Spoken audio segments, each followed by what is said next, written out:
in some poor attempt to get the attention of a weirdo corrupt vegetable who couldn't stop a playground fight if he tried. So if I were to give my own tinfoil hat take on this, it's certainly... What is up? My name is Eric. This channel is called Report and Opine. I am back. This, of course, is the epicenter for all of your current and captivating coastal elite chaos. So please hit that subscribe button, like the video, ring the notification bell, leave a comment or two, share this with a friend. Let's go.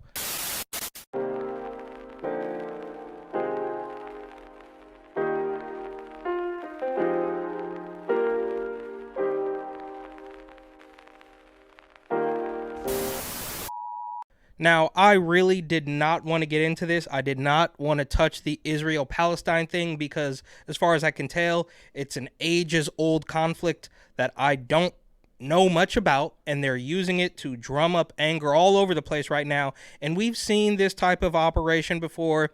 These Palestine protesters, I mean, give me a break, bro. I accidentally walked into a Palestine protest a couple months ago, and I mean, they're happening like every day in San Francisco, but I tried to talk to a couple of them, and they seem really dense, right? One even said that I was putting her in danger.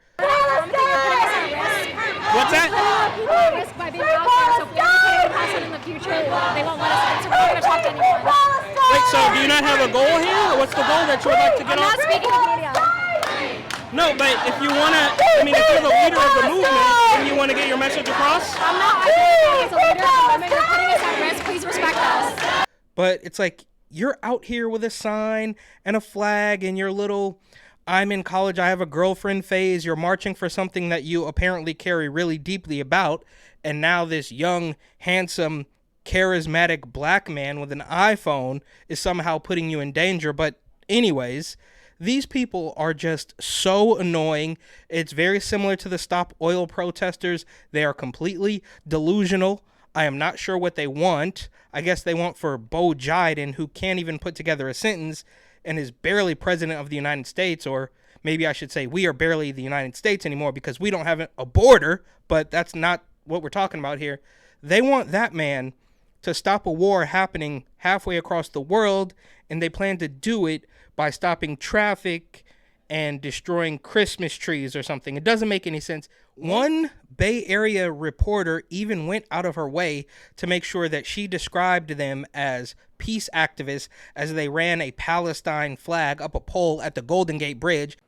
Wednesday morning, a group of peace activists took to the Golden Gate Bridge to protest the war in Israel in support of Palestine.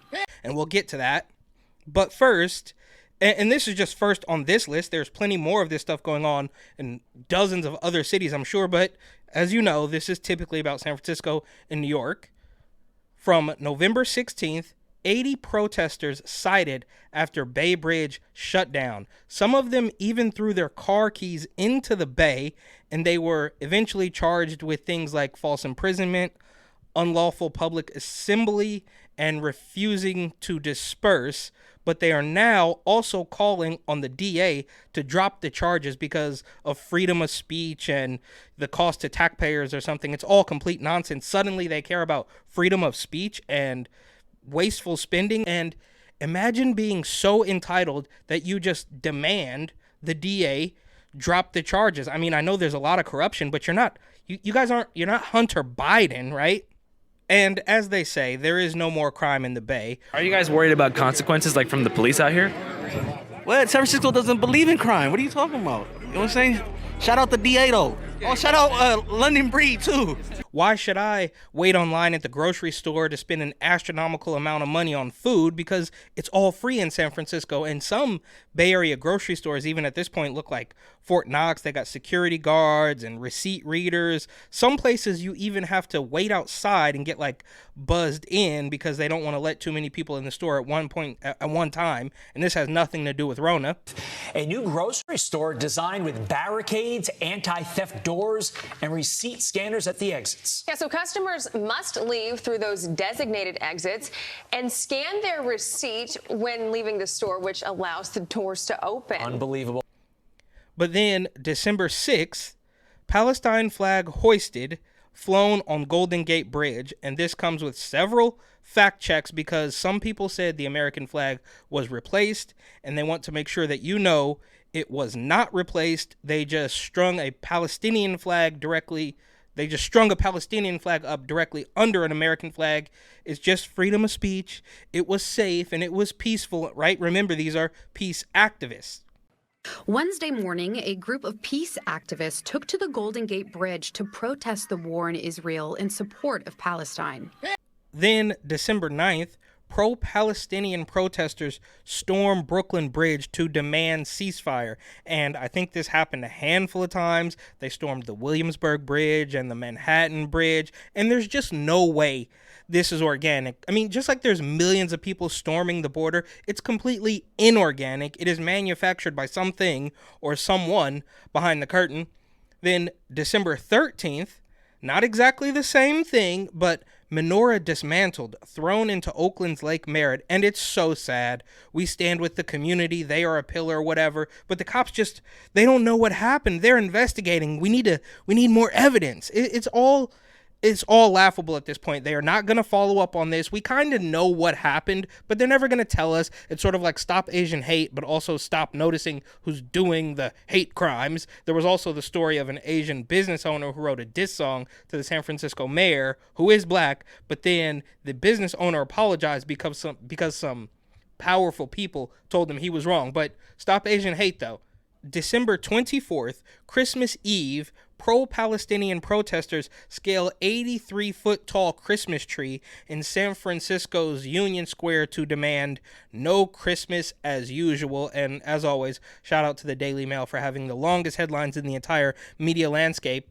Then December 25th, Christmas Day, pro-Palestinian protesters chant "Christmas is canceled" while carrying blood red mock nativity scene through New York City. Scuffle breaks out, arrest made. And of course, this also happened all the way back at Thanksgiving. We cannot forget that.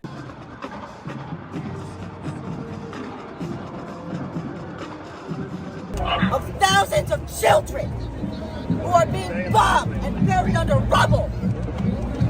We have nothing to celebrate.